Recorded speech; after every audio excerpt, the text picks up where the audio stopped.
Dari. It is an SEC Saturday night in Aggie land, from a packed house in Athens, Georgia, to a packed house in College Station. We've got a good one for you tonight. The Texas A&M Aggies 6-1 in the SEC, hosting the Vanderbilt Commodores. Alongside Mark Wise, I'm Richard Cross. We welcome you to College Station. Should be a fun one tonight. Part of the reason that A&M fans are so excited right now, the play of Mr. Radford. Well, one of the more dynamic performers in this league. Radford is coming off that sensational performance in the road win at Auburn. He went for 30 points. He was a three-level scorer. He even made 11 of 12 free throws. And oh, by the way, he added 9 rebounds and is one of the best rebounders in the country as a backcourt player. Speaking of backcourt, Vandy's will have to be on point to handle all the defensive pressure from A&M, and that starts with Tyron Lawrence. Lawrence has made a quantum leap in production from last year to this, and in his last 4 games, he's been even better. Reed Arena packed to the gills tonight. They had over 12,000 for the last home game, looking like another night just like that here in College Station. Texas A&M 6-1 in the SEC, 14-6 overall. Vanderbilt coming in 10-10 on the season, 3-4 in Southeastern Conference play. Then you get a look at Tyron Lawrence, averaging 11.2 points per game. That leads this Vanderbilt squad. Mike Nance, our lead referee, in the center circle, ready to throw it up along with Landis Poole and Rob Rourke, the officials tonight. Let's play some basketball. Vanderbilt controls the opening tip. Commodores in all black.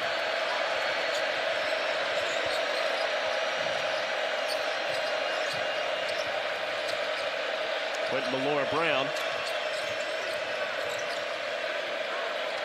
Jordan Wright. And a turnover by Vanderbilt on the first possession. Texas A&M clamps people down in the first half. Here's Texas A&M starting lineup. Dennis there. You see Tyrese Bradford picking up where he left off on Wednesday night with a triple. Breakdown in transition defense for Vanderbilt. Commodores. Tyron Lawrence, Paul Lewis, Jordan Wright, Colin Smith, Quentin Malora-Brown. A couple of freshmen in the starting lineup for Jerry Stackhouse and the Commodores. Richard, it is loud in here. Jordan Wright left it short. Rebound to Radford. Not only does he score, he rebounds. This three too strong, but an offensive board. Put back left short. Touched last by Texas A&M. Basketball, 4th season here in at Texas A&M, 65-43. In 13 years as a head coach, 8 NCAA tournament appearances. Texas A&M just outside a year ago, trying to rectify that this season. Our first look at that signature 1-2-2 3-quarter trap. That A&M runs a lot. They'll mix up their coverages. They'll mix up their trapping opportunities. Good entry, good finish by Malora-Brown with the bucket. Quentin Malora-Brown, 5th-year player. Started his career at Rice. This is his 4th season at Vanderbilt. Marble looking inside, wasn't there, dumps it off. Henry Coleman wrapping down the right side of the lane, bucket, and a chance for a 3-point play. Fake handoff, and yet there is Henry Coleman finishing with the and-one opportunity, but they ran Marble off of Coleman, and it was almost a big on big, something that you would usually see with the guard play.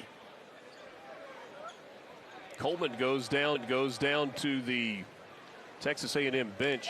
Maybe a little bit of blood they are looking at, trying to quickly clean that up on his right cheek. We'll wait until he's ready to go, since he's the one that's got to go, since he's the one that's got to shoot the free throw. 67% at the line. The foul was on Colin Smith.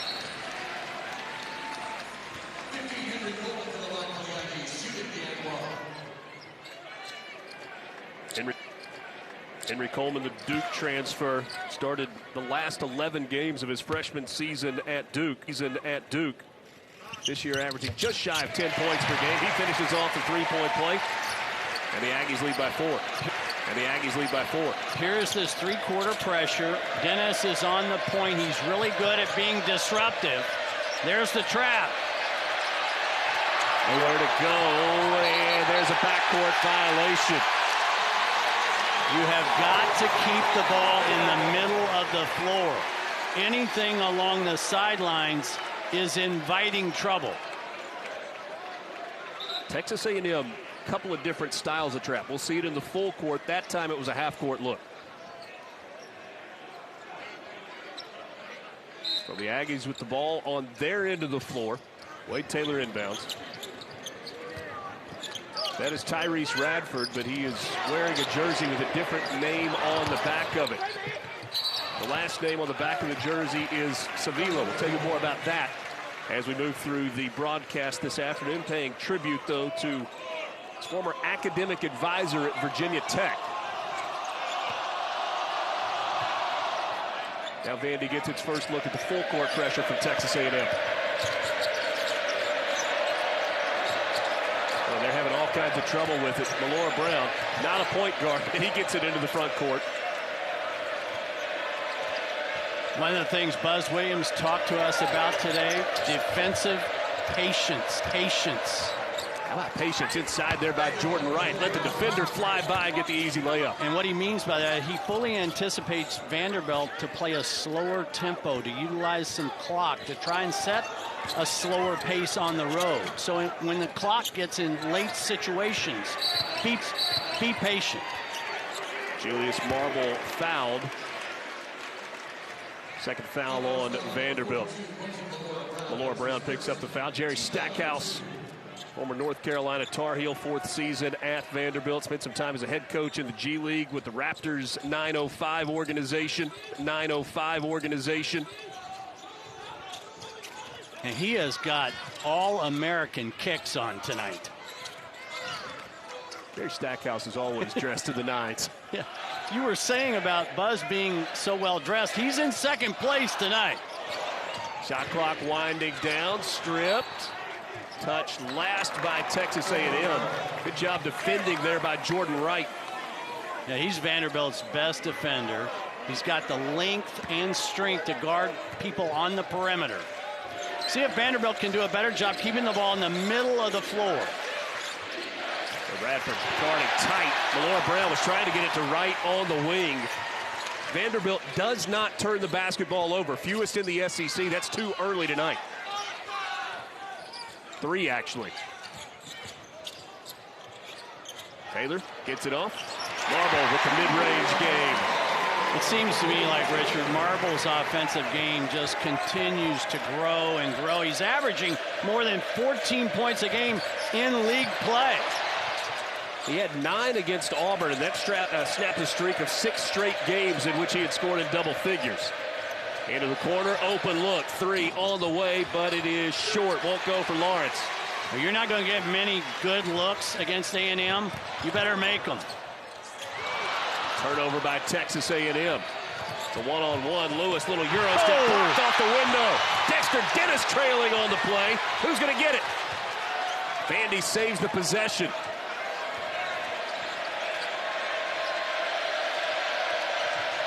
Jordan Wright, 3 off the mark. Whistle and a foul underneath. And that's going to go on Texas A&M. We got our first time out. Aggies lead it by 4. A&M with an early 8-4 lead over the Vanderbilt Commodores. Richard Cross, Mark Wise with you from Reed Arena. Different teams have different philosophies in how they score, Mark. Texas A&M, a little unique. Yeah, their free throw percentage rate, which means they get 25% of their points at the free throw line. That is 3rd highest, according to KenPom. Vanderbilt goes about their offensive business in a little bit different way. They get more from the three-point line. The Commodores make over 7.5 threes per SEC game, not as much from the free throw line. These two teams go about their offensive business in different ways. Texas A&M first in the SEC in free throws made, second in the SEC in free throws attempted, and second in free throw percentage. There was a foul on Julius Marble right before the break, and so Vanderbilt keeps it on the offensive end. There's a possession that started with that great block by Dexter Dennis trailing on the play. Here's our first look at Magnon and Stute coming off the bench. Shot won't go there for Ezra Magnon. 3 from Dennis. Oh. Good. Dexter Dennis steps into one there. I just love the push ahead, the early offense. You know, there is such a thing, Richard. Everybody thinks about pressing defensively, but there is also such a thing as pressing offensively, meaning pressing the issue. Wade Taylor on the foul. From the rebound, it's the look ahead, the outlet pass, but notice how quick Taylor gets this ball ahead. It's a great shooting pass. Dennis has his feet under him, knocks down the 3 ball with confidence. All right, so what makes that a good 3 that early in the shot clock as opposed to, oh, that was too fast? Well, when it goes in, it's a good shot. There we go. And when you miss, it's a bad shot. So many times, I think the more you grind in the half court, especially 3-point shots, it's really hard to find them. Now, if Stute heats up, that will help the Vandy cause. Miles Stute not starting for the first time this season. Jerry Stackhouse wanted to shake up the lineup a little bit, let him watch the first segment of the ball game. He hits his first 3. Andre Gordon, who has checked in. That 3 won't go for Radford. And the rebound to Tyron Lawrence.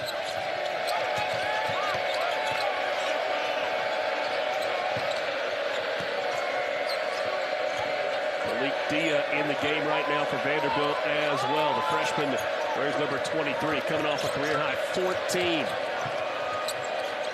Skip pass.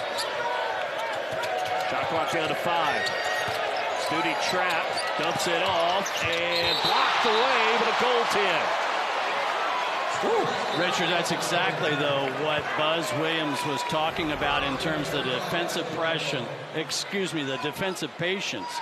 It's late in the shot clock. Got beat at the top, and that led to the goaltending call. There was Anderson Garcia exploding off the floor, but the ball on its way down, so swatted away. A&M with a 2-point lead, 11-9. That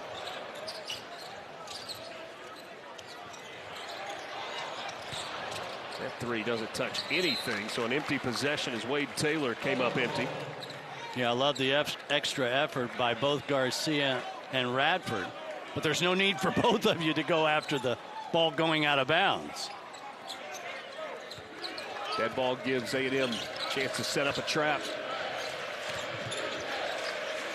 That's much better job by Magnon to attack the 3-quarter press. Turnover by Vanderbilt. That is their 4th. You are not going to wander out free throw line extended and be open in this game. You're going to have to be much sharper with your cuts. 4 turnovers in 6.5 minutes tonight for Vanderbilt. They turned it over a total of 4 times against Kentucky. Scrum there. Possession arrow favors Texas A&M. 13-18 left in the first half. Aggies with a 2-point lead. You've got to work harder on your post passes. Defender was there, wasn't open, get a better angle, ball fake.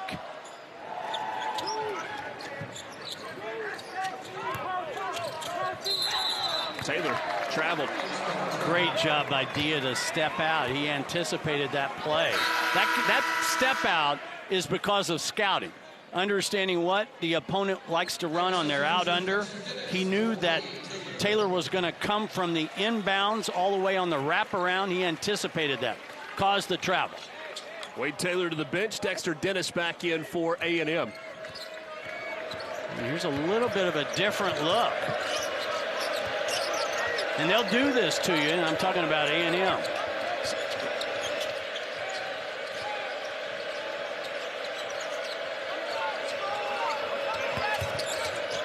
Dia cut off and doubled on the baseline. It's off of his leg, knocked away. Texas A&M basketball. Turnover number 5 on Vanderbilt. Okay, we've seen A&M already trap in their 1-2-2. We've seen them trap on the sideline in their man, and now we see them trap in the post. You have to anticipate that as an offensive player. Garcia guarded by Studi. Active hands for Vanderbilt. Dexter Dennis loses the handle, but a foul on the Commodores. It's a great matchup, really, of Bright for Vanderbilt and Dennis for A&M. Two guys that are built similar. 6'5", and I'm talking about Dennis, 6'5", 210. And Wright on the other end, 6'6" and 220. It's a lot of beef. They're linebacker bodies, tight end bodies.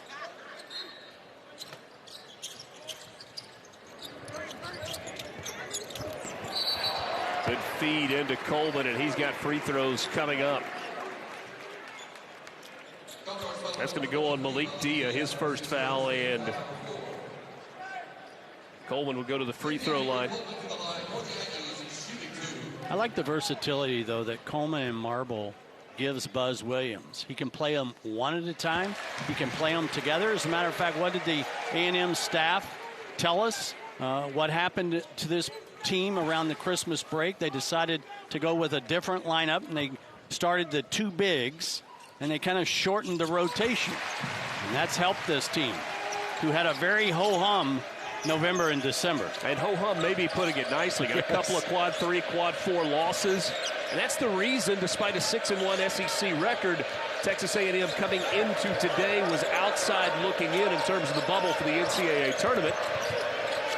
We'll peek ahead. We'll talk with Joe Lunardi on the broadcast early in the second half. 3 from the corner, foul. Free throws coming up for Vanderbilt's Trey Thomas, who was hit in the corner. It's all about the angle of your closeout. And if you're trying to close out on a sprint, you must make sure that you're angled away from the shooter. It's one thing to challenge the shot, but you must fly by. Jerry Stackhouse could pick somebody to shoot free throws. This would be the guy. Trey Thomas, a perfect 10 of 10 on the season. Wow, you're in postseason form. But you know, that was it was even before he let it go. So, yeah. First miss of the season from the free throw line for Trey Thomas.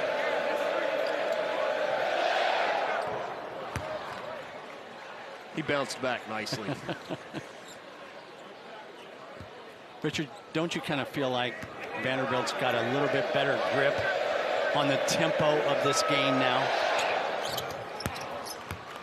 Yeah, A&M just wants to choke you right out of the gate. And really have done that for the first half. They've not allowed more than 30 points in the first half of any game in conference play. And right now, Vanderbilt is not on pace to get there either. Auburn scored 30 in the first half, but trailed by 15 on Wednesday night. Coleman had some space.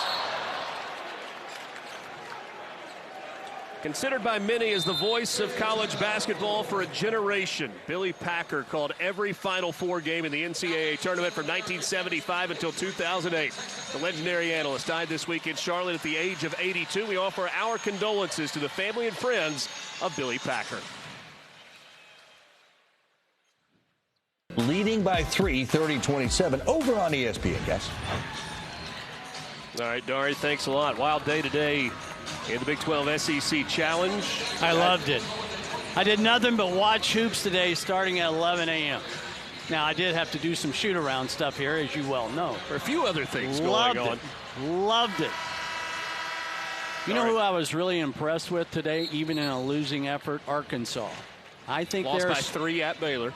They're starting to find an identity. You have to remember they started the season with Brazil and without Nick Smith, and then Nick Smith came back, and then Brazil got hurt, and now Nick Smith is out again. So that disrupts the flow of your season, trying to get better, creating your identity. I thought they were much better today. And what, after a 1-5 start in SEC play, Arkansas had won 2 in a row in the league with wins over Ole Miss and LSU, getting a little healthier.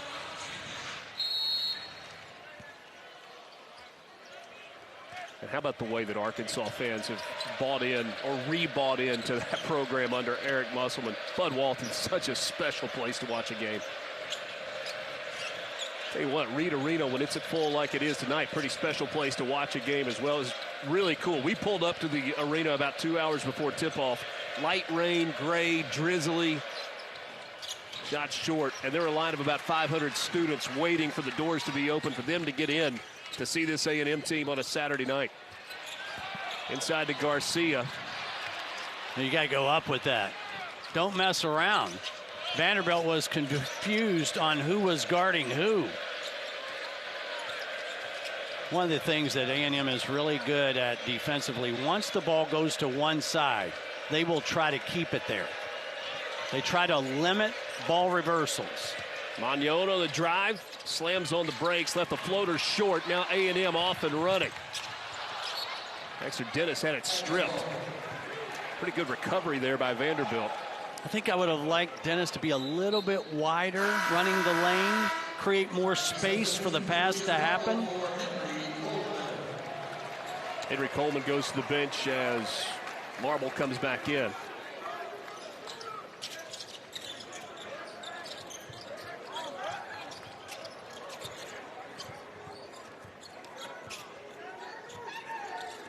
Radford hit the three on the opening possession for Texas A&M, has not scored since.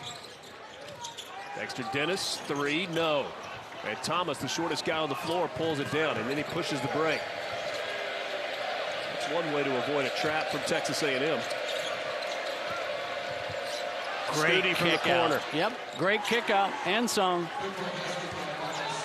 Give the ball up at the right time. Find your shooter. And if you follow the scouting report, you know that's where Miles Studi is going to be. 71% of his field goal attempts are threes. Good no-look pass, but then a recovery and a strip there as Magnon knocked it away. So, Richard, tell me this. Do you have a pair of kicks at your house that could match what Stack is wearing tonight? No. I mean, did you want the long answer or the short answer? I mean, that is, I'm telling you, that's all American stuff. Julius Marble, 57% from the line, makes the first. You got a pair or two of those laying around, don't you? Yeah, I do, actually. Not really. Suits and sneakers today all across college basketball as part of Coaches versus Cancer Week. It's kind of nice seeing the coaches back in suits, although these are two coaches that have never gotten away from that, Jerry Stackhouse and Buzz Williams, for different reasons. Buzz Williams came, and I'll do it to honor his coach in college, who was all business, of course, the legendary Dean Smith. I like the action that Vanderbilt's trying to run against the switching man-to-man, utilizing some slips along the way. Oh, step back three, Trey Thomas. Well, you talked about Studi's three-point shots. How about the fact that Thomas, 81 of his 99 shots, that's 81%, I think, really close, are from bonus land. On the drive, strong move there by Hefner. Hayden Hefner, the junior from Nederland, Texas, ties the game at 17. Great ball reversal. I love the skip pass.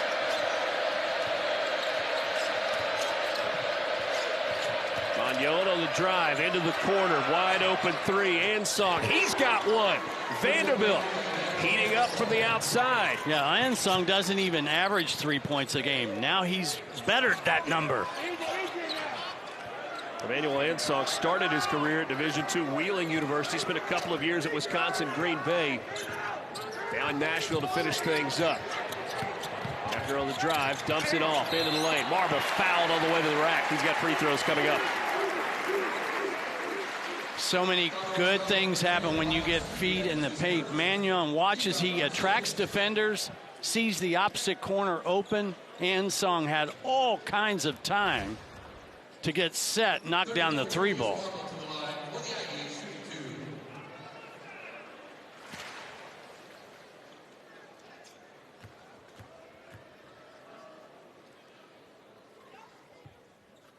Julius Marble, the transfer from Michigan State, started 13 games over the course of 3 seasons for Tom Izzo and Sparty.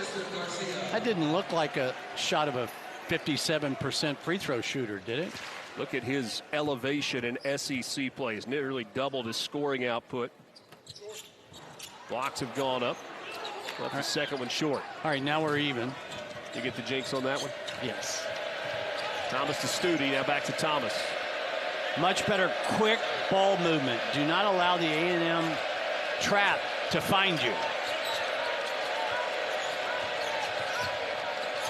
Studi, 3 on the way. Got another one. Miles Studi heating up, and it's a 5-point lead for Vanderbilt. Watch out now, because you have to remember Studi can make them in bunches.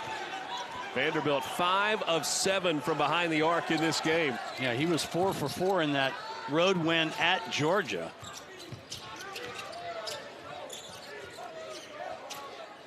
Dennis out front, guarded by Ansong. Shot clock at 10. Dennis on the drive. Tries to draw contact, but he gets a soft roll over Melora Brown. But I like the sidestep because he did it under control. Melora Brown was trying to get over and take the charge. Dennis said,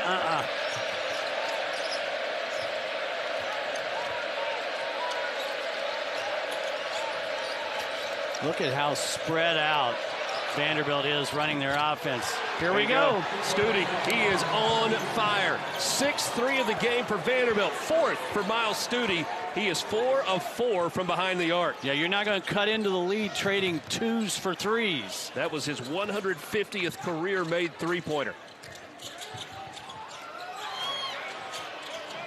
This one is off, and the rebound to Studi. And then a turnover. Studi was looking for the outlet to Trey Thomas. Thomas was not looking back. Vanderbilt, 6 of 8 from deep. They lead it by 6. Snap that 3-game skid, guys. 6-point lead here in College Station. Vanderbilt leading at 26-20. This great play, or series of plays in this case, is brought to you by Jimmy John's. Miles Studi didn't start for the first time this season tonight, Mark. He better get used to it if he's going to play like this off the bench. Yeah, 4 of 4 from bonus land. This is the 10th time this season he has made 3 or more threes in a game. And A&M's going to have to adjust because right now, Vanderbilt is feeling it from bonus land. Jimmy John's, I'll take a #1. That's the Pepe cut in half with the triple chocolate chip cookie, barbecue chips, and a large Arnold Palmer, please. Oh, how about this? A little 1-3-1 change of defense by Vanderbilt. And it kind of morphs into the 2-3. They play this 2-3 with high wings. Shot clock at 5. 3 on the way. Radford, no. He's been kept in check. This was knocked out of bounds, touched last by Vanderbilt. One of the questions every coach has to answer if you zone, can we rebound out of the zone? The answer there was no. Second look, Radford, no. That's too easy, though. No press this time from Texas A&M. I think when you start making threes, you have to back off the double teaming a little bit.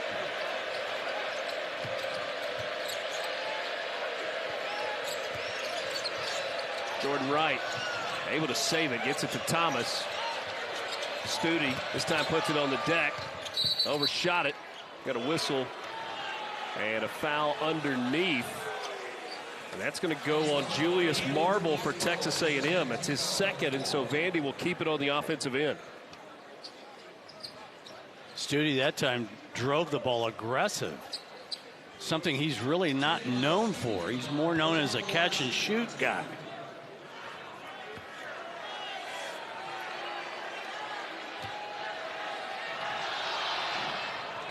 Monday night, SEC Inside grants you an all-access pass to the Florida women's basketball team. That's at 10 Eastern. Then go all-access to the LSU men's basketball program. You'll get never-before-seen footage and sound from players and coaches. It's a real behind-the-scenes look, and it's right here on the SEC Network and the ESPN app.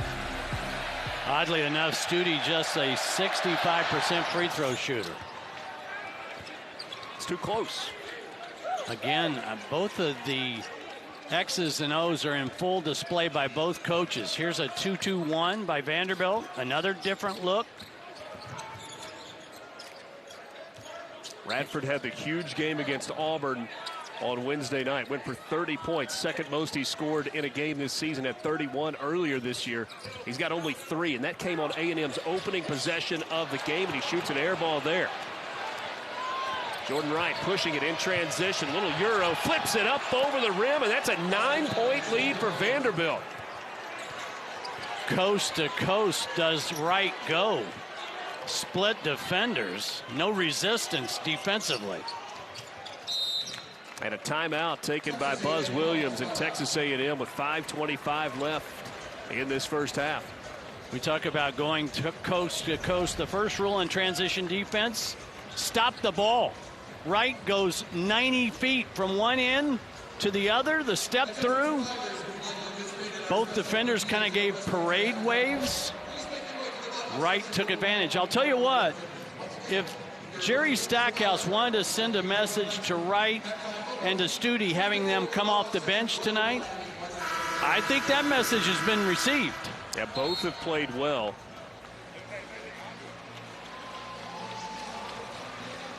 Jordan Wright actually started the game but went to the bench pretty quickly right after that first time out, and Stute, who had started every game this season, came off the bench. And I don't know if it was a punishment so much in the case of Stute, but he was looking for more from a guy that's a veteran and is capable of so much.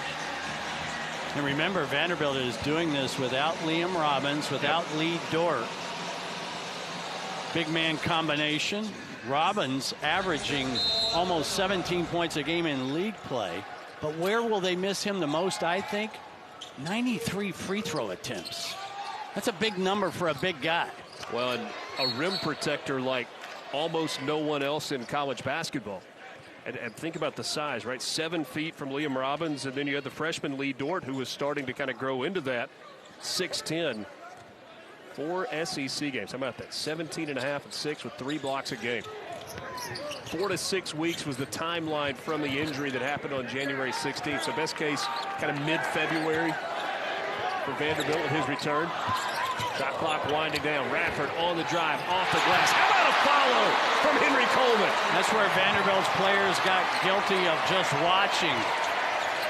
All 5 must go to the defensive glass. Makes it a 7-point game inside 5 minutes, first half. Commodores looking for their second road SEC win. They got one last Saturday in Athens against the Georgia Bulldogs. Shot clock down to 2, down to 1. Wright floats it off the back iron, and a rebound goes to Coleman. Much better defensive patience. Love the early opposite look. Dexter Dennis able to end up with the ball in his hands after the miss, and it was tapped around. Hefner on the drive, dumps it off. Coleman again! A&M has stopped settling for threes.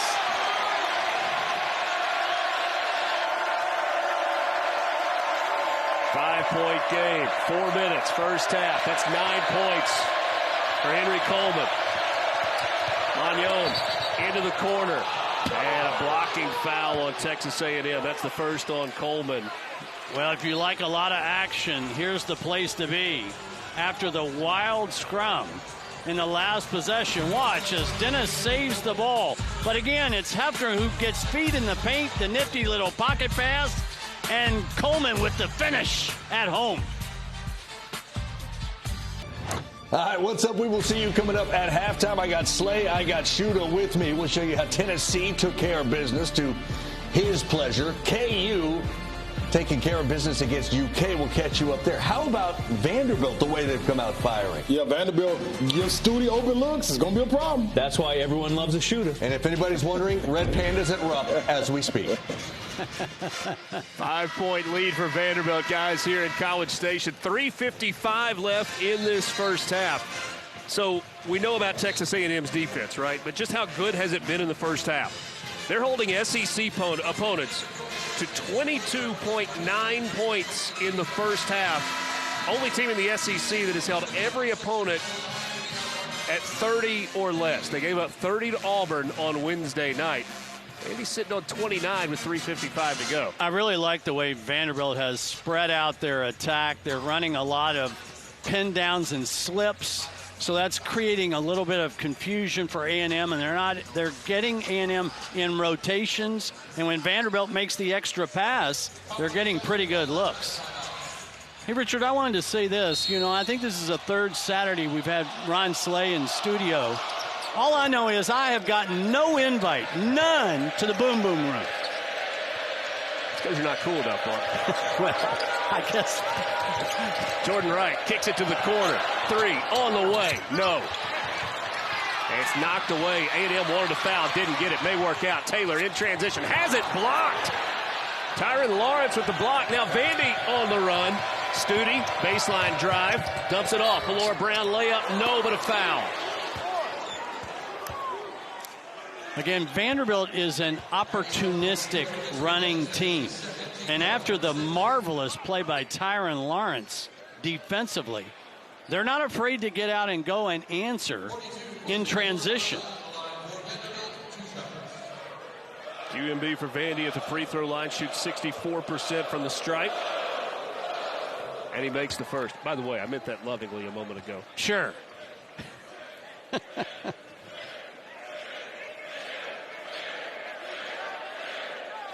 Free throw here for Malora Brown, and Vandy will be the first SEC team to score 31.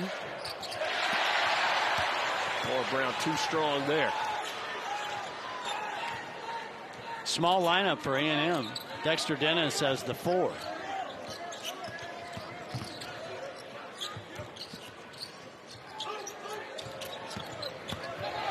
Hefner on the drive, had it stripped. Studi got it. Vandy on the run out. Didn't have the right angle there to try and attack the rim. They had 2 shooters wide open on the opposite side. They just couldn't find them. Magnon. Jordan Wright. Goes right over the top of Garcia, but left it short. Tipped around, and a foul on Vanderbilt. And not a good foul there from Quentin Malora Brown, his second. Yeah, especially with 16 fouls already. Because this gives A&M an opportunity for some easy points. And they have struggled to find points. Hayden Hefner to the free throw line where he shoots 85%. 7 first half free throw attempts for Texas A&M. They made 6 of them.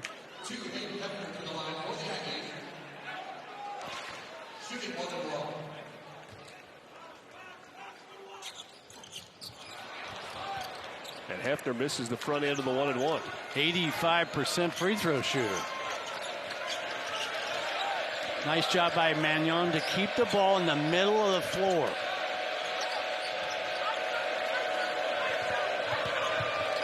Lawrence kicks it to the corner. Studi, high arcing 3. This one's short. Jordan Wright, though, kind of taps it out to keep it alive. Now he'll try a 3. Hefner with the rebound. Long pass ahead, but a steal. Then Lawrence trying to tightrope the sideline. Stepped on the sideline. I like the thought process. The NBA is so good at looking early and looking opposite. But that ball had a little too much air on it. Lawrence read the pass. And Song back into the game for Vanderbilt. Malora Brown went to the bench with 2 fouls. Radford coming back in for Texas A&M. He'll replace Hayden Hefner. One of the reasons why A&M can play small with Radford back in the game, he's such a great rebounder for a guy 6'2". Anderson Garcia drives in, forces the issue, and kisses it off the glass. Gordon just kind of willed his way to those points.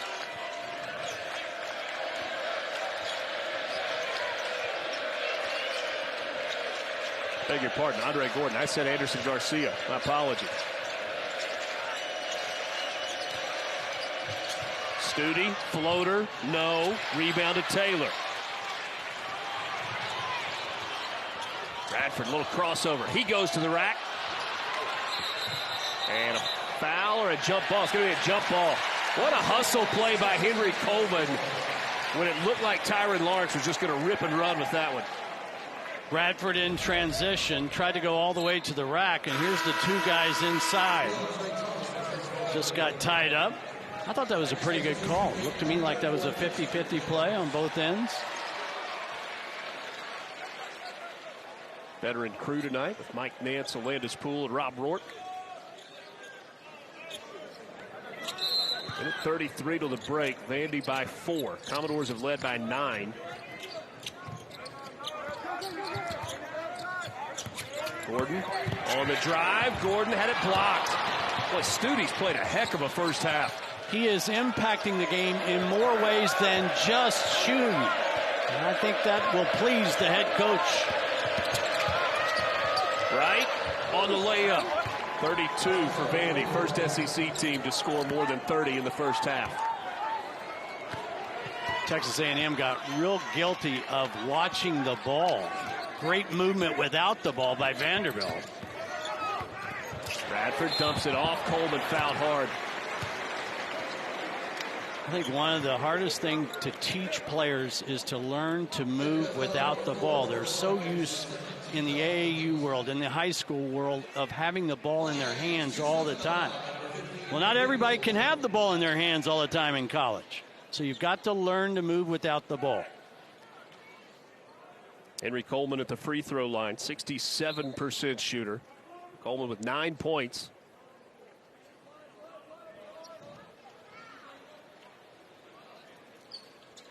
Got a delay here.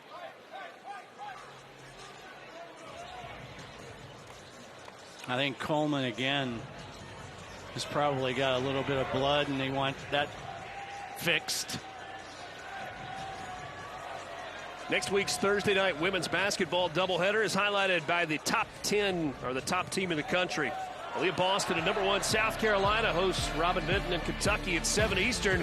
And it's off to Mizzou Arena in Columbia for Vandy and Missouri. Should be another great night of hoops right here on the SEC Network and the ESPN app.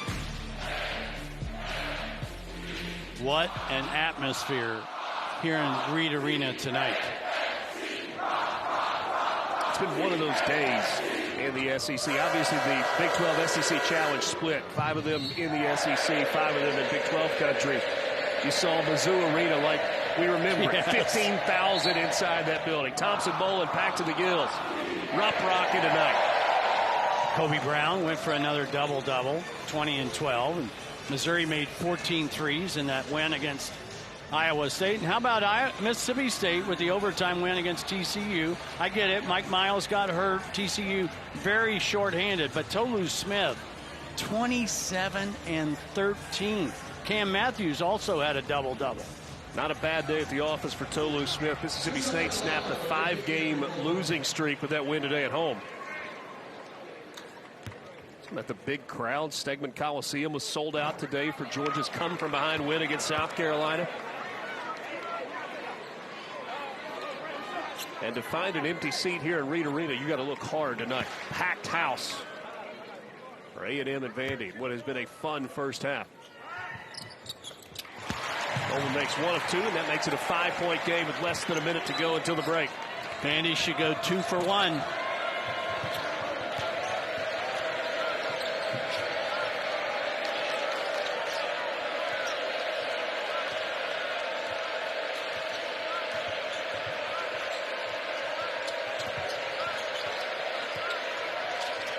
Trey Thomas, deep 3. No.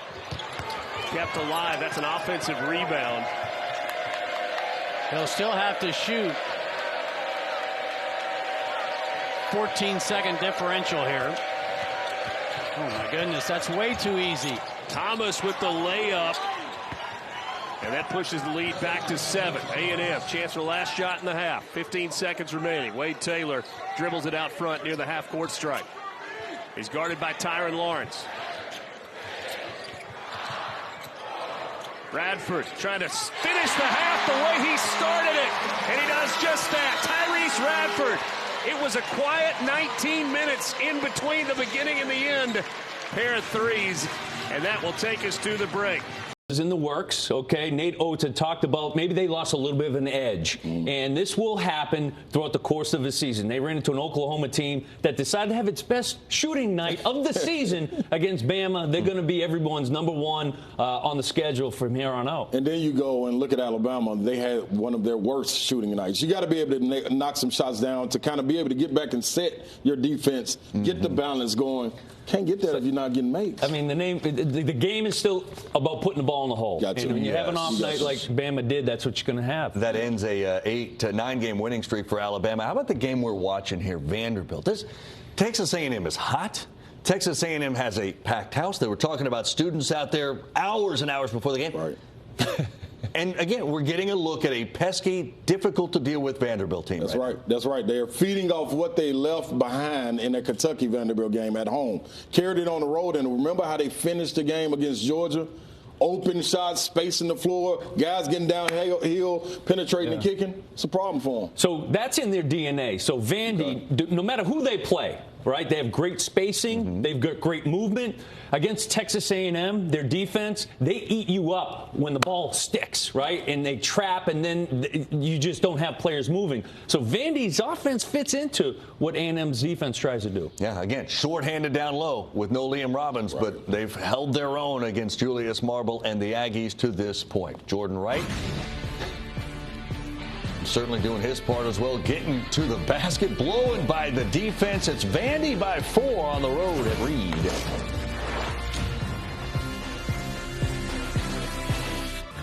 All right, more challenge games. SEC Big 12. K-State takes care of Florida, holding the Gators to a season low in points. Former Gator Keontae Johnson, 13-11. Texas Tech over LSU. Baylor over Arkansas. West Virginia overall. No highlights from those games. No highlights from those games. We're on a limited time here. That's Boots. A&M's down 4. Second half's to come.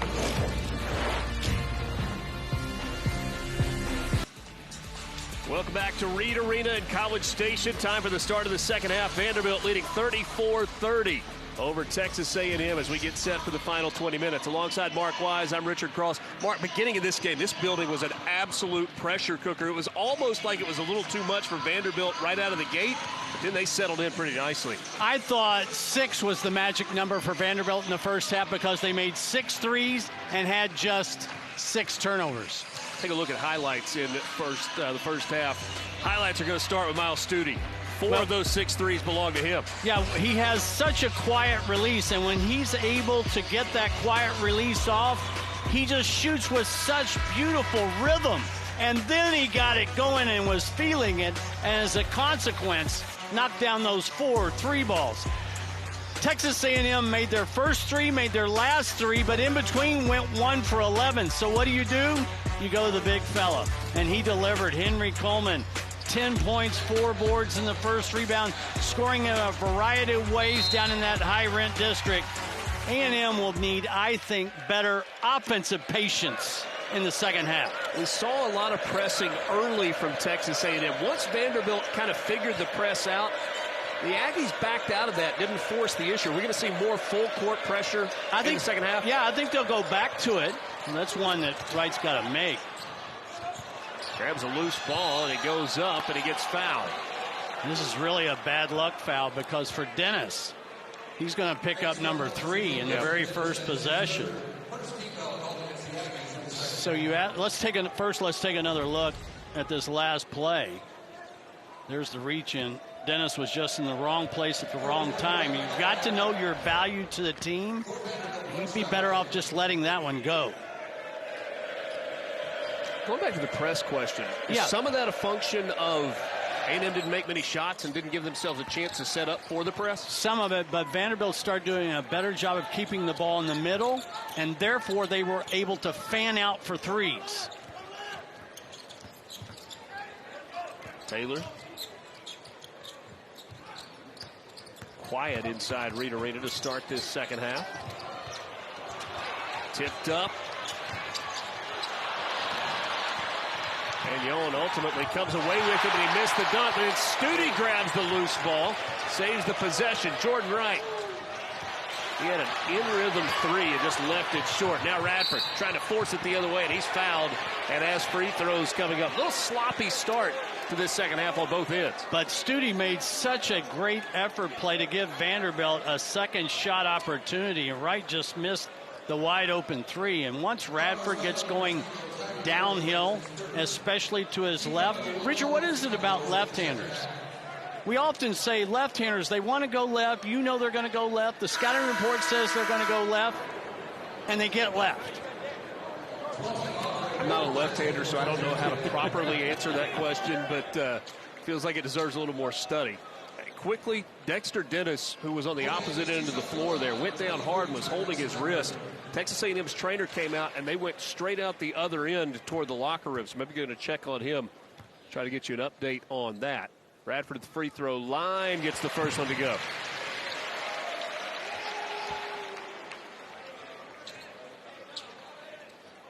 Talked about that outstanding performance at Auburn, where he went for 30. He was 11 of 12 at the free throw line.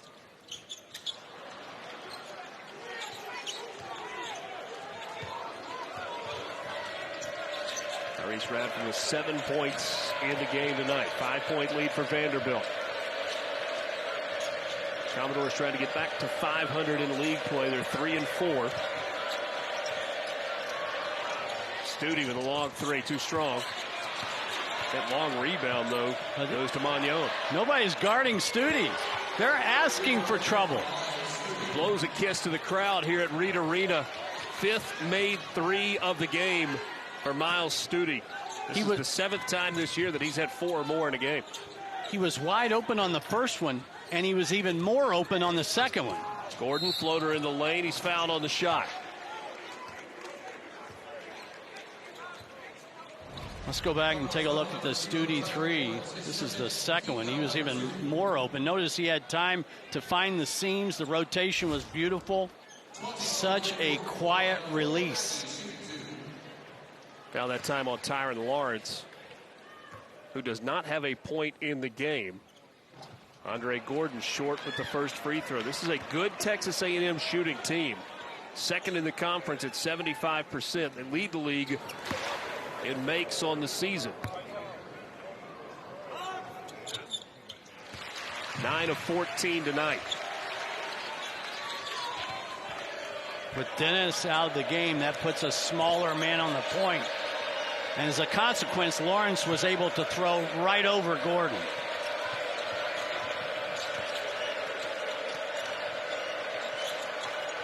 Lawrence into Melora Brown. Extra pass, Stute, ball fake, second release off the back iron, and that's touched last by Quentin Melora Brown.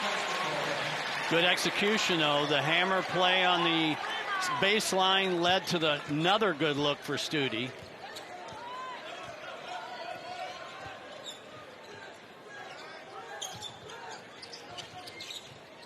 This is this high-low set that A&M gets a lot of mileage out of with Coleman and Marble.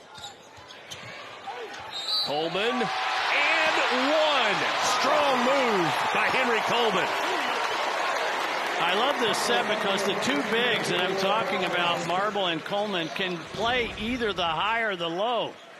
Take another look as Coleman absorbs the contact. But did you see his eyes? Watch his eyes. Watch the way he follows this in all the way. So many times a player will get bumped or get contact and they lower their eyes.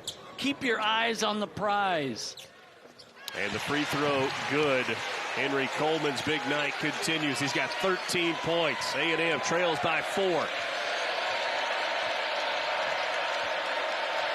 Good news for Texas A&M. Dexter Dennis with some wrap on his left wrist is back on the bench. Just looks like athletic tape. That's a turnover by Vanderbilt. Just their 7th of the game. Don't you sense that this crowd is just waiting to erupt? Feels like it's coming. There's Dexter Dennis on the bench.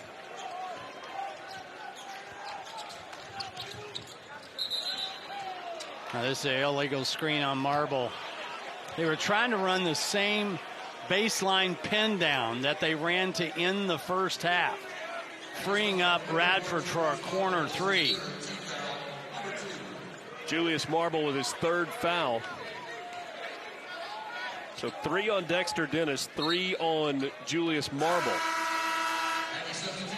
Anderson Garcia back into the game as Marble goes to the bench. Marble's got 5 points in the game tonight. Can A&M three-quarter trap, Richard, and find Stute on the half court? There's a moment there where you're going back and forth. Notice who they put on Stute. Radford's in his hip pocket. Jordan Wright left alone, has it tapped away, gets it back. Wright on the drive, called for the offensive foul. And that is 3 on Jordan Wright. Well, he's got to learn to take what the defense gives you, which means stop and take your little 10-foot leaner. Take another look. Anderson Garcia set easily. That's an easy call. Garcia gives up the body. Both feet firmly planted, facing the defender in a legal guarding position. Anderson Garcia, the transfer from Mississippi State. He had a really good game against Texas A&M a year ago. Had 14 points as a Bulldog. Isn't that strange, though? That's his career high. Oh, my goodness. That is big boy hoops right there. 15 points for Henry Coleman. And here is that crowd coming to life that you were talking about in a 2-point game.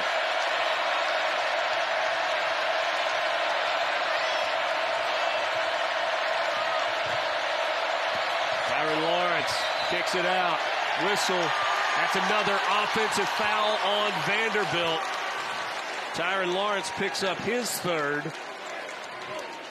So Lawrence has 3, Wright has 3, and Melora Brown has 3 for Vanderbilt. Nothing fancy here. Henry Coleman goes north-south through the chest of Melora Brown. Smash mouth hoops down in the high rent district.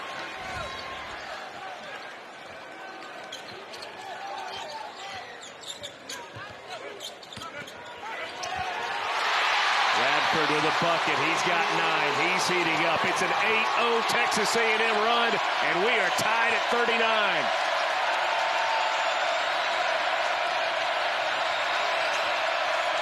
Now A&M turning it up on the defensive end. Lob into Melora Brown. He's doubled. Lawrence back to Melora Brown, and there is an answer. A crowd quieter for now for Vanderbilt. Nice job by Lawrence to play off 2 feet. Don't leave the floor.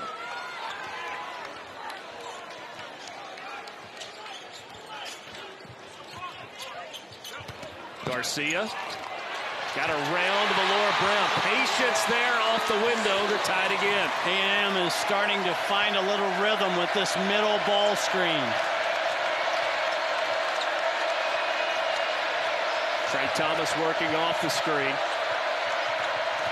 Magnon out to Thomas. Into the corner. Stute for 3. Yes! Miles Stute. That's 6. And Gordon did a great job of closing out, trying to create havoc. Stute in the zone.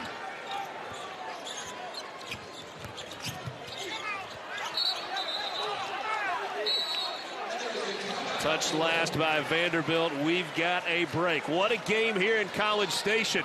Texas A&M wanting to be in the NCAA tournament. What are their chances? We'll talk to Joe Lunardi about that next.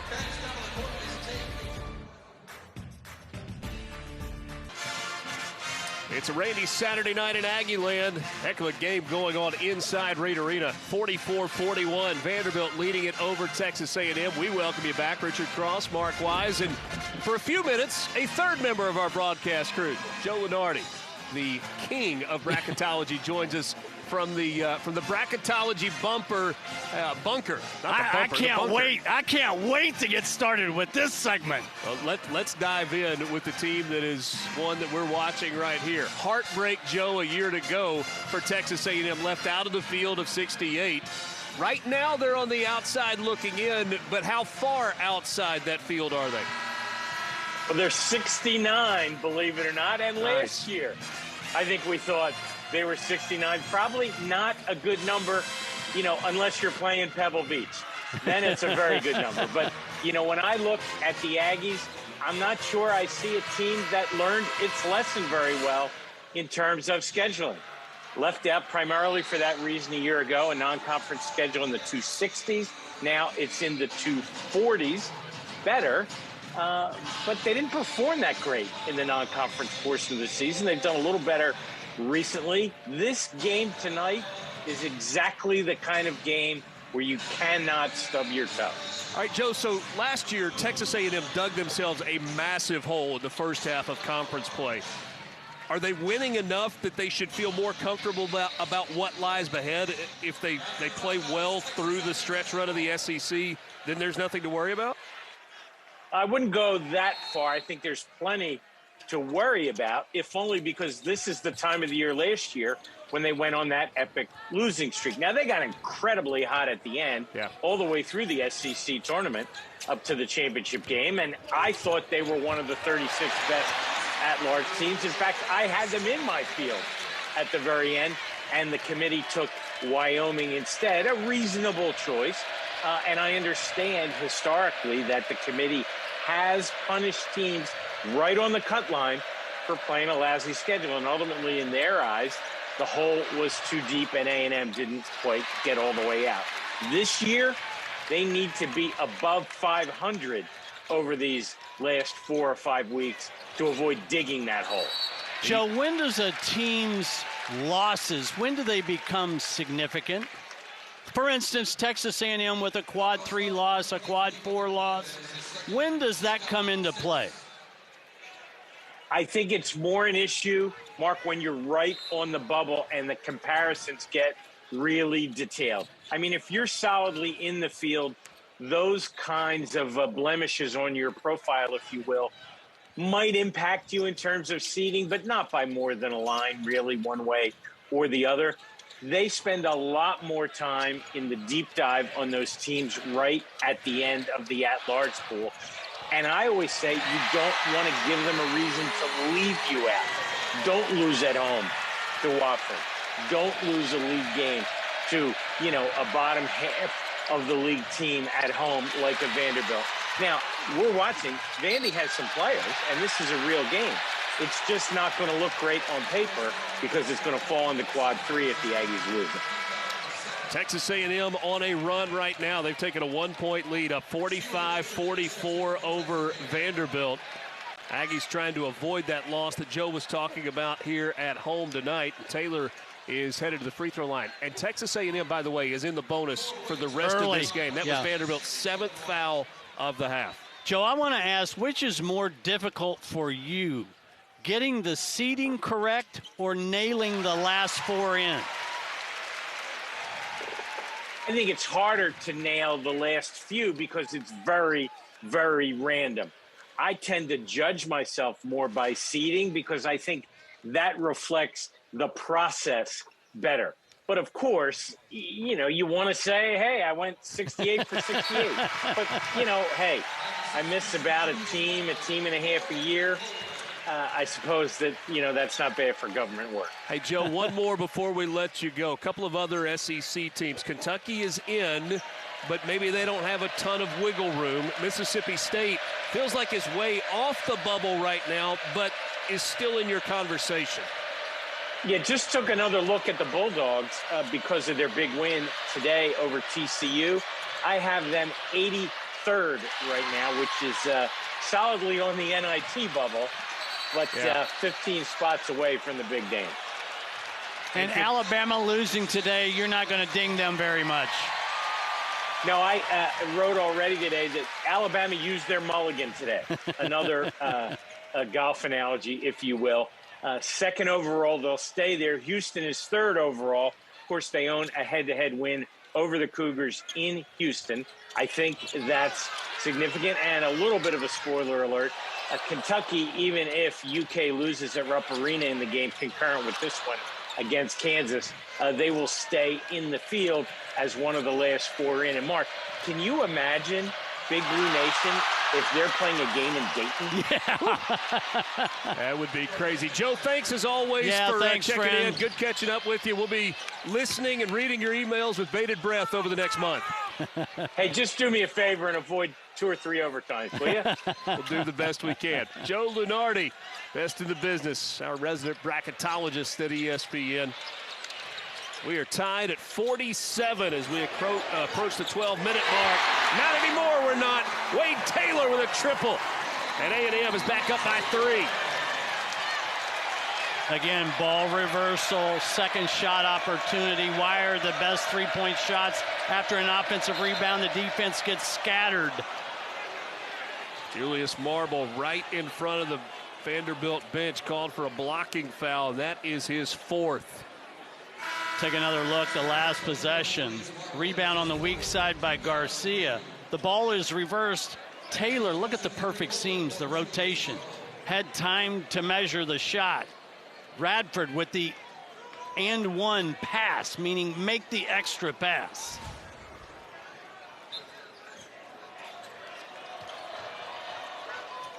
Next dead ball will take us to a timeout. Malik Dia is in the game for Vanderbilt. Missed a 3 while we were talking to Joe Lunardi. Tough shot. Wow. How about that from Emmanuel Ansong? That gets high marks from every judge. Going left, right hand off the glass, 1-point game.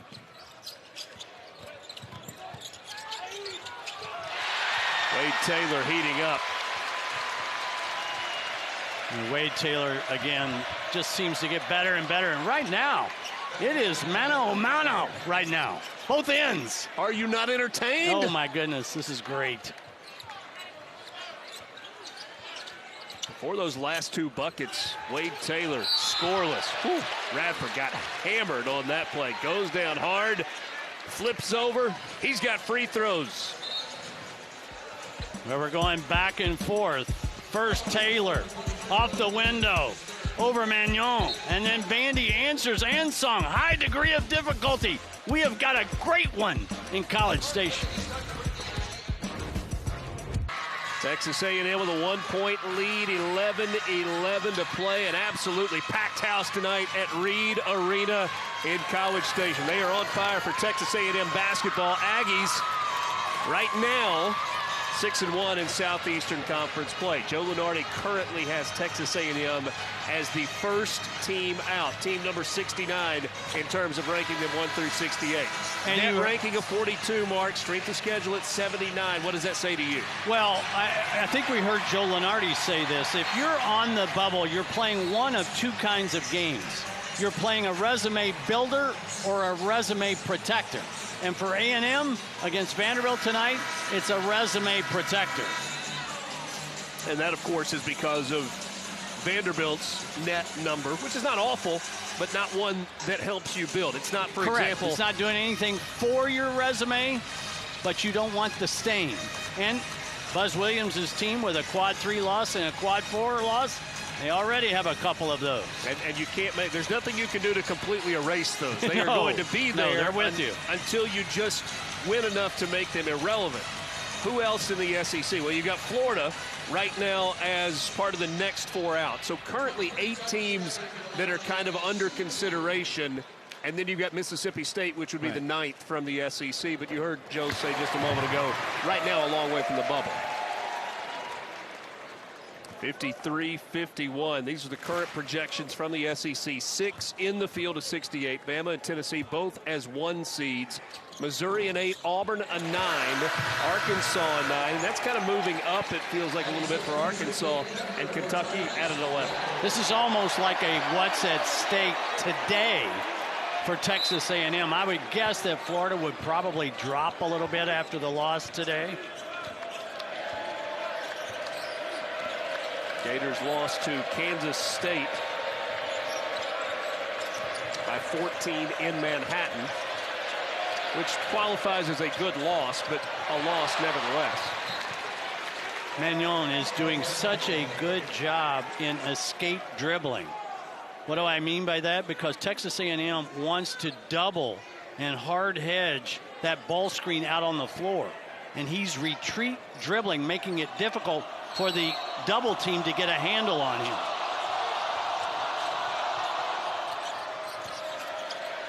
Studi, when he touches the ball, he is immediately thinking shoot. Thought better of that one.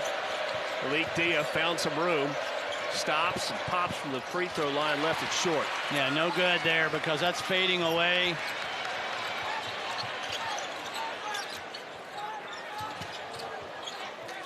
Certainly good to see Dexter Dennis back in the game for Texas A&M after going to the locker room and getting that left wrist taped. Hefner, three on the way, dead center.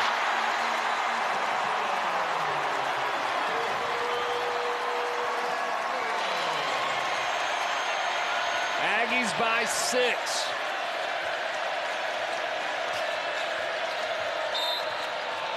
Foul on the perimeter. Henry Coleman with the bump. Didn't seem like a lot, but there's a great pin down for Hefner. Keep your eye on 2 White, left part of your screen. He's just going to get a little down screen by Garcia right there. And that's enough. Vanderbilt does not rotate over. Hefner has all day to kind of line that shot up. 35% on the year from bonus land. Shoots that one with confidence. Hefner's got 5 in the game tonight for A&M.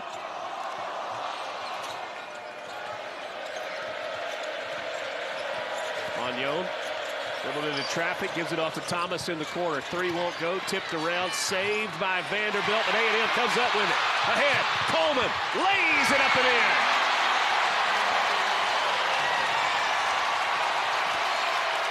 Might be time for a timeout for Vanderbilt. Now this place, they're on their feet now. And that is a blocking foul. Emmanuel Ansong kind of playing with fire there. I love it when big guys run the floor, reward them. Coleman ahead of the pack. Eliminates the 2 defenders with the nifty little rip move with the ball. Easy deuce in transition. Something that A&M did not get in the first half. Jordan Wright on the drive, and that's going to be jump ball. Possession, Vanderbilt. Richard, when you get frustrated, you start doing too much off the bounce. Right now, Vanderbilt doing too much off the bounce. How do you get away from that? Reverse the ball. Make sure you get ball reversal. Right, ball fake. Into the corner. Thomas, 3, no. This time A&M clears it. Hefner with the rebound. Trey Thomas has had good looks from each of the corners on the last 2 possessions. There's a foul on the 3-point shot on Ansong. And A&M's got free throws coming up. Again, A&M using this middle ball screen to go downhill. Taylor stops on a dime, but again, the closeout is all wrong in terms of the angle. That's an easy call against Ansong, and Taylor's going to go to the free throw line for 3. Wade Taylor just 2 of 8 from the field in the game tonight. He's got 7 points.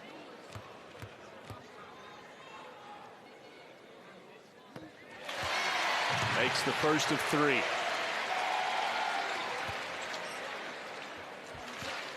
Texas A&M has won 5 straight in this building in league play dating to last season. Well, remember that Vanderbilt beat A&M last year. But after that loss, A&M rattled off 4 in a row and then made it to the finals of the SEC tournament before losing to Tennessee, and then won 4 in a row again, getting to the finals of the NIT. That all started after the Vanderbilt loss. Because of those deep postseason runs, Texas A&M played 40 games a year ago. And Vanderbilt played 36. Texas A&M on a 10-0 run. That was the finish a year ago. An 8-game losing streak to start SEC play after beginning league play 4-0. Won 11 of their final 13 games, and you mentioned finals of both the SEC and the NIT tournament. And A&M says, that's all great. Don't want to do any of that. Want to get to the big dance this year.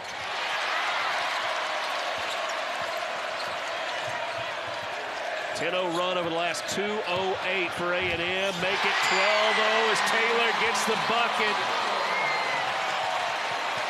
Taylor's up to 12 points. A&M again playing downhill beautifully.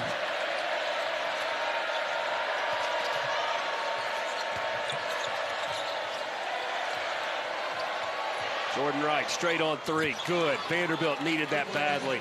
Yes, they did.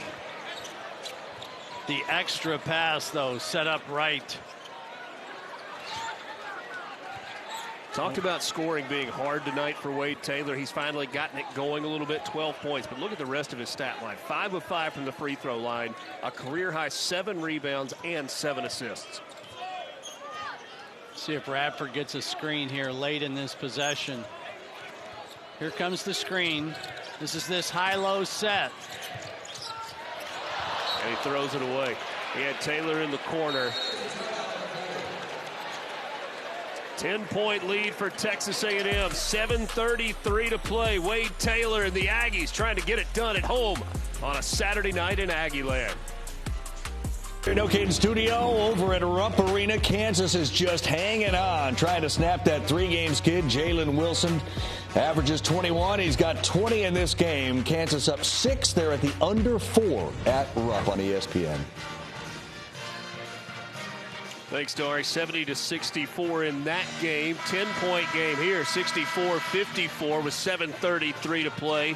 Season high attendance tonight at Reed Arena, 12,646, and they all want to see Texas A&M move off of that first 4 outline, and for now, at least, move into that last 4 in category. You know, I get asked so often by fans, how come our team won, but we lost spots in the net? Well, it depends on what other teams do around you.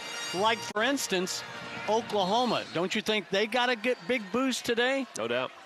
No doubt. And Kentucky, if they are not able to come back and win against Kansas tonight at Rupp, doesn't necessarily get bumped out of that last 4 in. Correct. Vanderbilt down 10. Thomas got the 3. That's a big one for Trey Thomas. We were talking with the Vanderbilt radio guys earlier today and said if we're going to be good, that's a guy got to have some offense from. That's a called play from the timeout because they let Thomas wrap all the way around a staggered double.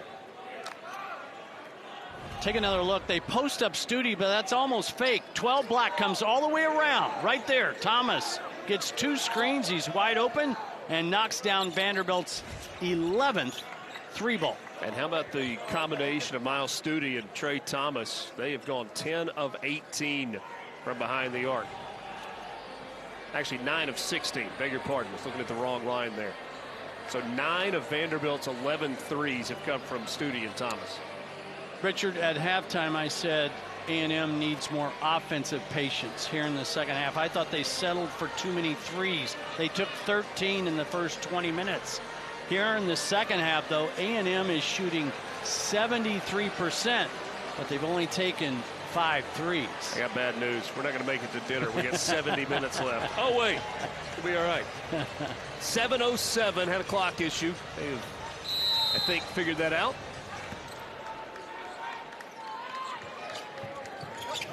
Vanderbilt down the floor, zone press. They're staying in it.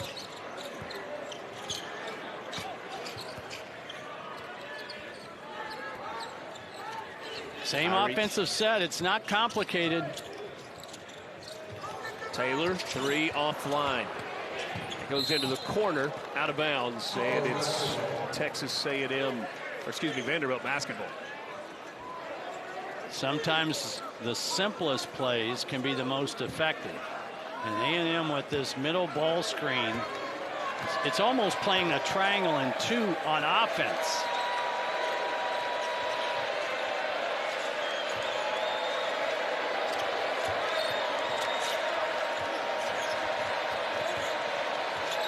Studi squares up.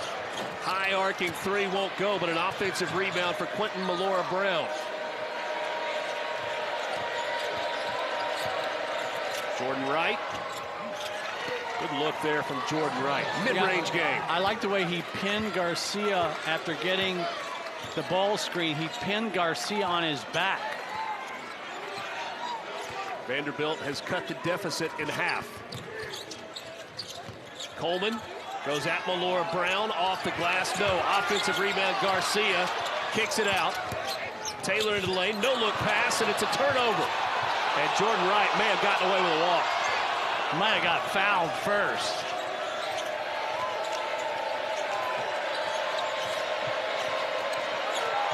Malora Brown doubled.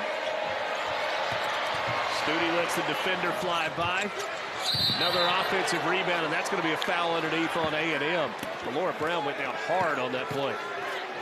Wade Taylor with the undercut foul. Excuse me, I think that's Radford. Yep. First foul on Tyrese Radford. A&M doubled Malora Brown when he got it in the low block. I don't know why you would double him. That led to a wide open three by Studi.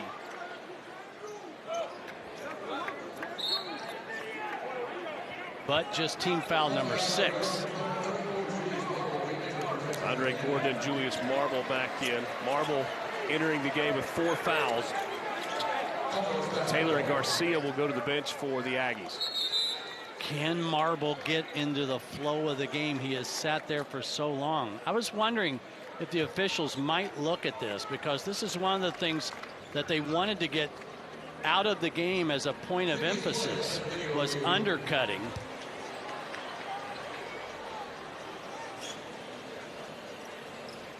Mike Nance and Alandis Poole. This all happened after the Studi ball fake and missed 3 from the left free throw line extended. Ball came over on the opposite side, the weak side. And as Malora Brown went up for the rebound, he gets undercut. Here's the look. Malora Brown goes up. Radford goes under him. That's close. So I'm going to defer to you on that one, partner. Yeah, this is the kind of play they want to get out. So I think they're going to say this is a play on.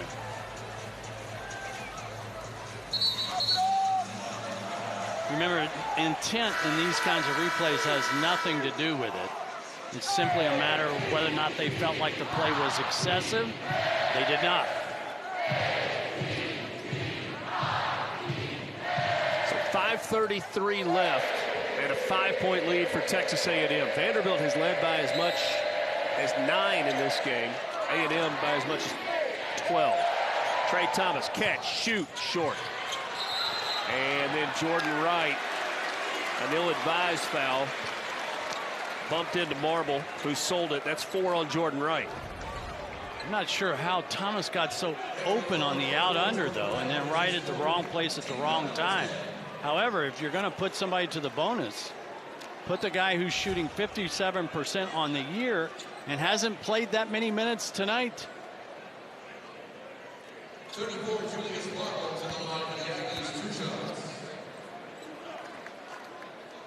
10th team foul on Vanderbilt. 2 shots the rest of the way for Texas A&M.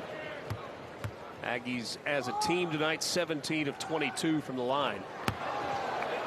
Marble not close there.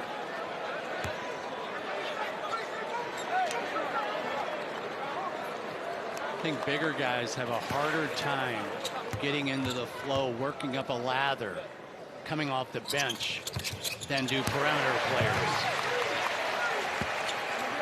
Marble makes 1 of 2 to lead is 6. Vanderbilt tried to bounce back from a loss to Kentucky at home on Tuesday night. Lost that one 69-53. They've split their last 4 SEC games.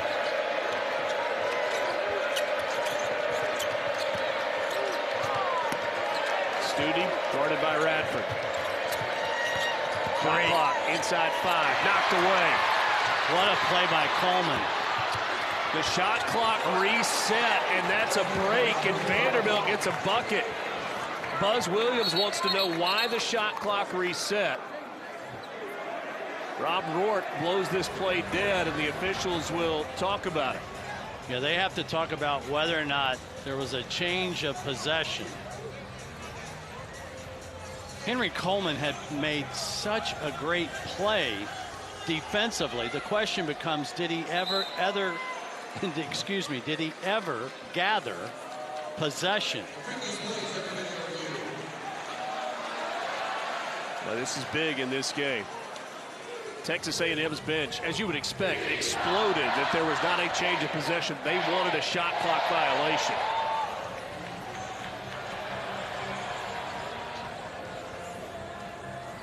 Jordan Wright was driving the ball. Coleman did a great job of not only closing out, but moving his feet to cut off the penetration. There's the great defense. So does Coleman or Gordon ever come up with it? And I'm not seeing a change of possession there. So the shot clock went back to 30, and then it never started again.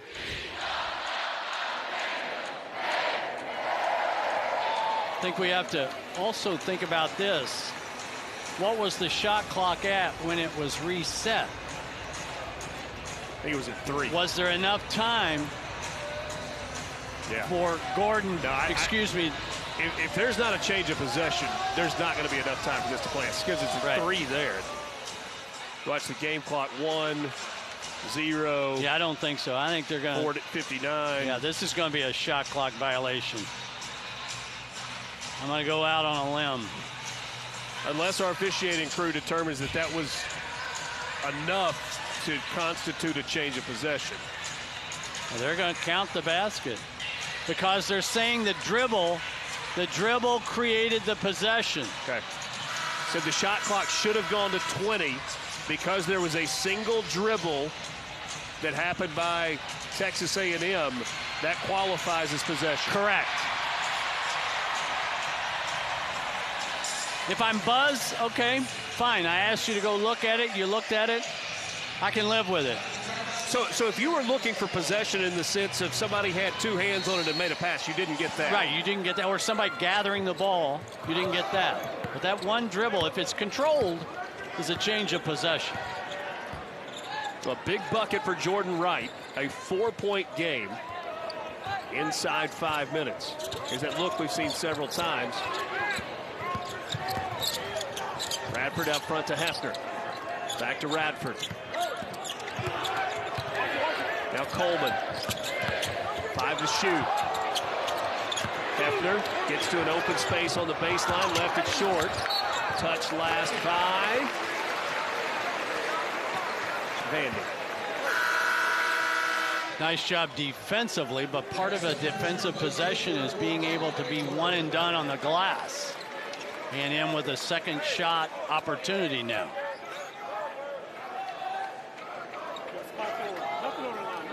The mismatch is Studi is matched up with Coleman. Andre Gordon goes out. Taylor comes back in. He triggers it. Vanderbilt has done a really good job keeping Radford going to his right. And as I say that, they commit the foul as he goes to his left. Tyron Lawrence with his 4th.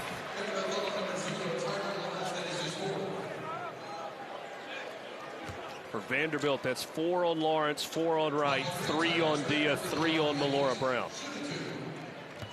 Julius Marble has 4 for Texas A&M. Tyrese Radford here at the line. Missed the first. Every team and every coach has to know their players. I'm just not a fan of not having players on the free throw line. Free throws is all about repetition and confidence. And when you don't have players on the free throw line, you're changing the repetition part. Really? Absolutely. So you think the peripheral vision of guys in your colored jerseys being set up? Why do you see great free throw shooters miss technical foul shots all the time? 4 minutes to play. Studi for 3. Got the roll. Again, he's swinging from one side of the floor to the other, and A&M is just not there on the catch. Great job by Stute. 7 threes tonight for Miles Stute. He's got a new career-high 22 points, and the 7 threes ties his season-high. Jump ball possession, Texas A&M. So the Aggies will have the ball with 3:37 to play in a 1-point game. What a night for Miles Stute.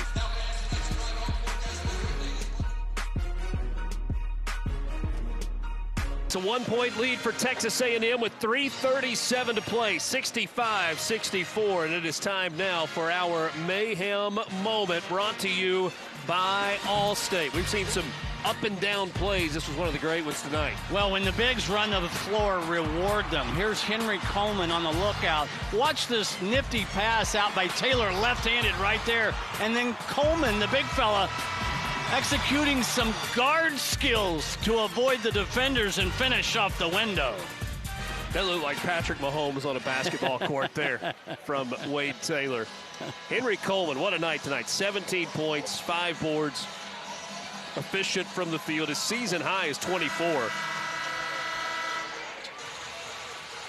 13th game this year with double-digit points, and 4 of the last 6 in which Henry Coleman III had 10 or more.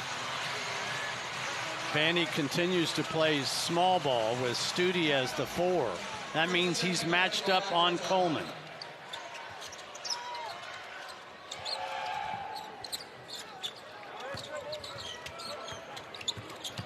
Look how far Magnon is shading Radford to his left side.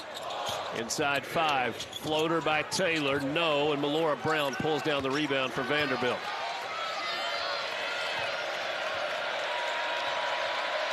Vanderbilt trying to take the lead. Trailed by 12 in this second half. They've endured an 8-0 run to 10-0 run in this second 20 minutes. It was a great set that Vanderbilt ran, and A&M was equal to the task. A blocking foul on Texas A&M, and that is 5 on Julius Marble, so his night is done.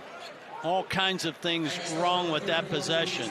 It's late in the clock. We talked about defensive patience all night long. And when you've got 4 fouls, you've got to be a little bit more conservative. So A&M is going to play the last 3 minutes without Marble. A double-figure score on the year, but 14 points a game in league play.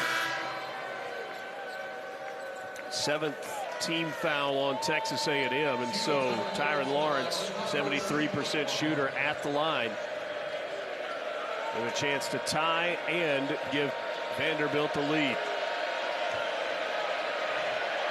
Looking into that A&M student section, and he is dead center with the first.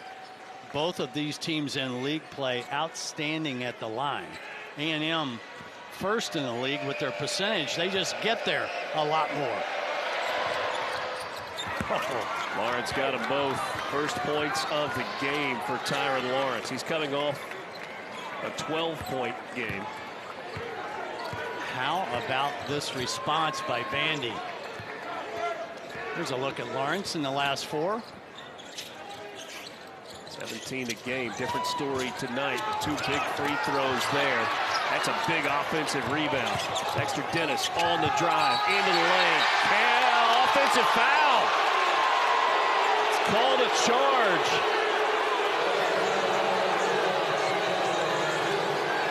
And that is 4 on Dexter Dennis.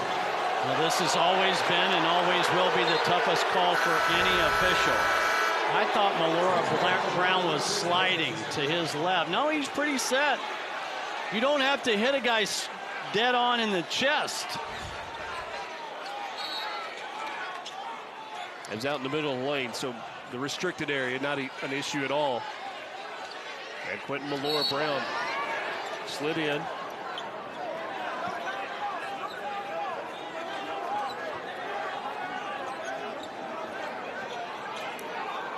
Sure what we're dealing with now. This is a substitution problem in terms of getting somebody reported on time or not. So they're bringing Wade Taylor back on the floor. Told you Vanderbilt trailed in this game by 12. They lead it by 1. It is currently a 15-1 run for the Commodores over the last 5.5 minutes. Texas A&M has missed its last 5 shots. Vandy with the ball and the lead. See, I like this a lot. Put the guys back on the free throw line.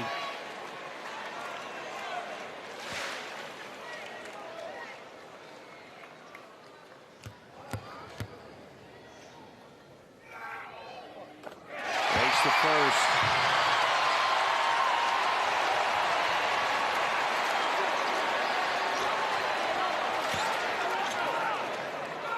Trying to make it a 2-possession game here. Got them both. Offensive and defensive substitution. Taylor out, Gordon in. And A&M is going to show full-court pressure. Dexter Dennis is guarding Studi. Wright gets it in. Trey Thomas at Vanderbilt now will take a timeout. Late in the possession, A&M tries to drive. Taylor forces up the issue, but again, this Vanderbilt team undersized. Anderson Garcia, Johnny on the spot, cleans up the glass and gave A&M the lead. You giving Taylor an assist there? He'll want one. Garcia says, well, you're going to give me a rebound? Yeah. So in the A&M huddle, if I'm Buzz Williams, I'm talking about switching. I'm talking about don't run off the three-point line. And whatever you do, don't foul a three-point shooter. They can live with a made 2.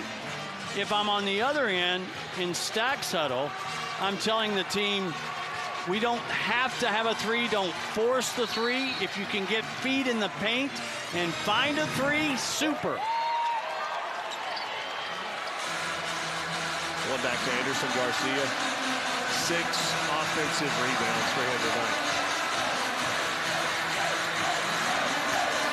And every time I think Reed Arena can't get any louder, they kind of prove me wrong.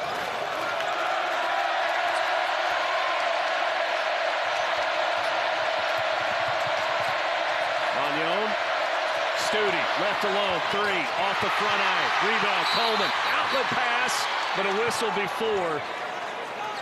But Richard, I gotta tell you, A&M is lucky there. Confusion on where Studi is going. And he got a great look. It might have been a little deep, but there was nobody around him. Coleman, 17 points, regardless of what happens here, a 2-possession game. Still plenty of time now that he's missed that. There's still plenty of time to get a 2. Everything Vanderbilt should do from this point forward is designed to get the ball in a 1-possession game.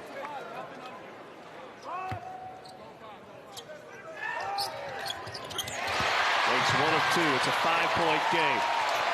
Wright gets it to Monyo. And he'll take a timeout just after crossing midcourt.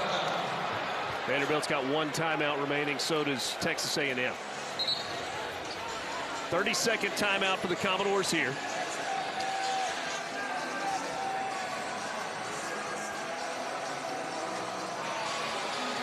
Your point a good one. You don't have to try a 3 here. It's whatever works best. So what are you drawing up? Do you want something going to the basket, or do you like the outside looks they've got? Yes. So you want a little bit of both. I would draw up something that has a slip to the basket and a 3-point option on either end of on either side of the floor. So look for a cutter to the rim and 3-point shooters getting a flare screen of some sort. If I'm Texas A&M, I'm switching all screens on the perimeter. No confusion. A&M's got Dexter Dennis, Andre Garcia, Andre Gordon, Tyrese Radford and Henry Coleman on the floor. I think Buzz wanted to come out and be a sixth man defensively. Might stand out in his vest. Some sort of screen-the-screener play that Vanderbilt is really known for. Jordan Wright. Thomas, deep three. Melora Brown with an offensive board. Jordan Wright, three on the way. And then a foul on Vanderbilt. Not sure that Jordan Wright had to push that up like he did. Yeah, a little bit of a panic there. Thomas off the bounce had a deep three. Quentin Melora Brown fouls out. I'm going to say this one more time. Remember, Vanderbilt is doing this without Liam Robbins and without Lee Dort. Two bigs that are part of their regular rotation. But for A&M and Buzz, that doesn't matter.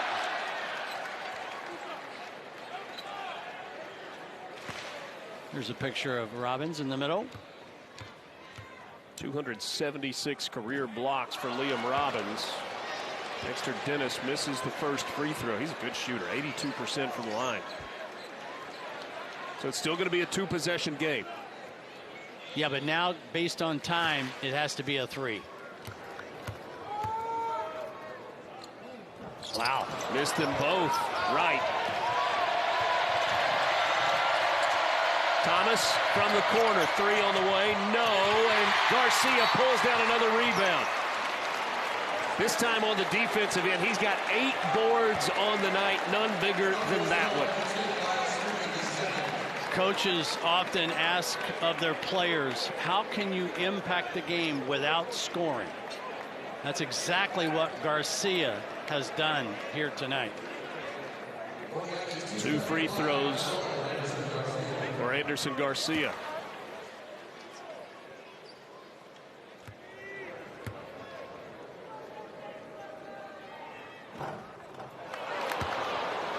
Wow, A&M has left a lot of points at the line.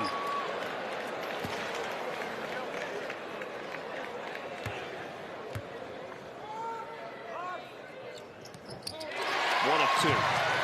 6-point game inside 5 seconds. Onion pulls up, lost the handle, tipped around. Texas A&M wins another one at home, and the Aggies are now 7-1 in Southeastern Conference play. What a big win for Texas A&M. Sometimes you have to win games when maybe you're not at your best, especially on the defensive end. Vanderbilt made 12 threes, but A&M moves to 7-1 in the SEC. And the Aggies are 15-6 overall. For our entire SEC Network crew, my partner Mark Wise, I'm Richard Cross. Did Texas A&M do enough to get inside the field of 68? We'll have to wait and see. But the Aggies celebrating tonight in College Station.